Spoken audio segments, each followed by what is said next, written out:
True or false? Using deodorant causes breast cancer. The answer when we return. Our next story falls in the grand tradition of Hollywood lore. Only this legend wasn't dreamed up by a screenwriter. As we all know, no town can tell a tale like Tinseltown. We're on location with the 1970s hit show, The $6 Million Man. What's happening, man? A crew member is working on the set of an actual funhouse.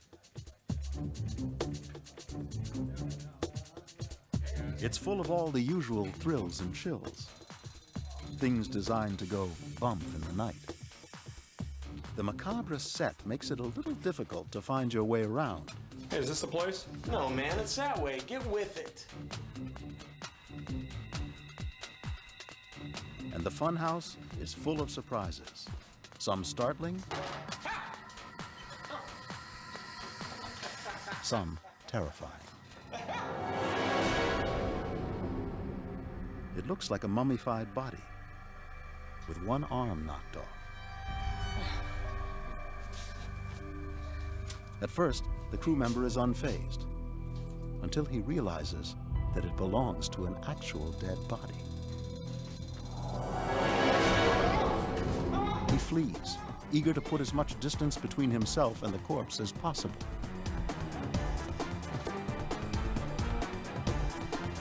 Well, like all good urban legends, this one comes with its very own backstory.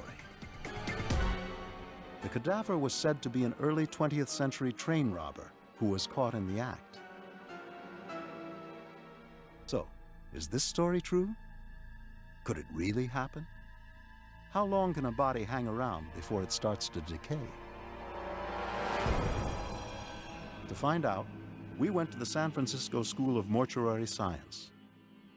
Here, students practice the art of embalming. But the chemicals that these modern morticians use only preserve the body for a few days until it begins to decompose. The goal is to delay decomposition just long enough for family members to pay their last respects. Mummification may not happen in a modern mortuary, but it has been known to happen in Guanajuato, Mexico. Guanajuato is one of the world's most productive silver mines. The chemicals used in the mines mixed with the groundwater and eventually the soil itself. Over the centuries, bodies buried here were saturated with these chemicals, and when exhumed, showed a bizarre side effect: mummification.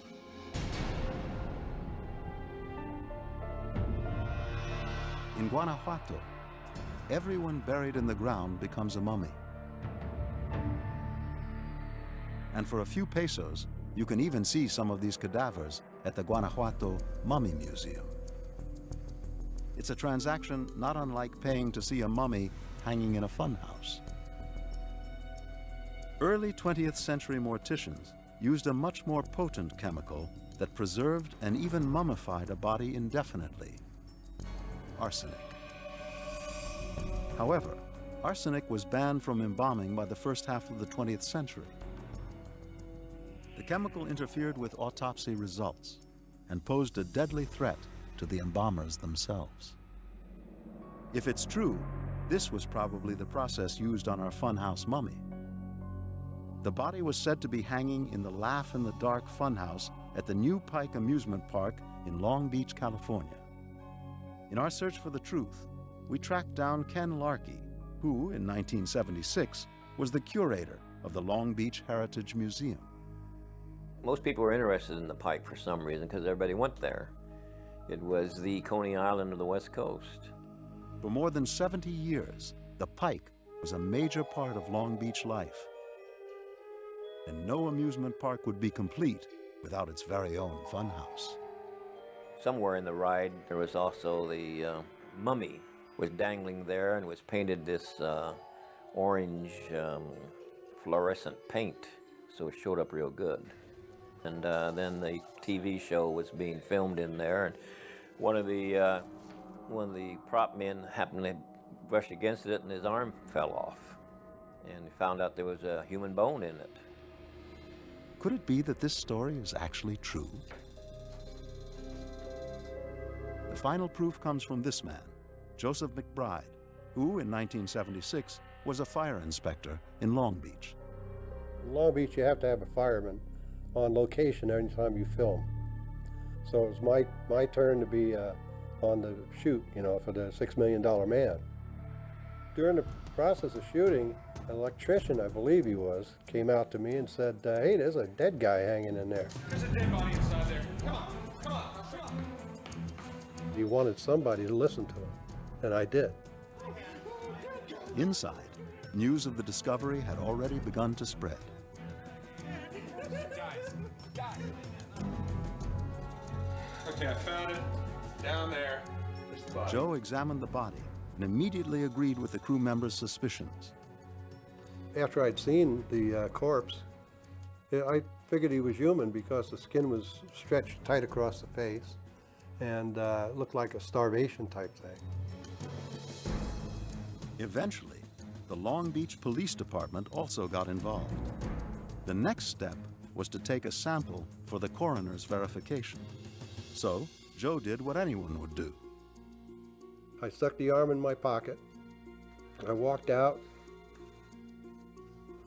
And after that, the next day we went down to the county morgue.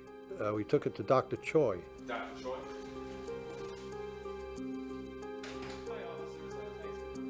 The results of this examination would confirm what Joe already suspected. And Dr. Choi said, yes, it's a real arm. Yeah, it looks like a human arm, all right? No doubt about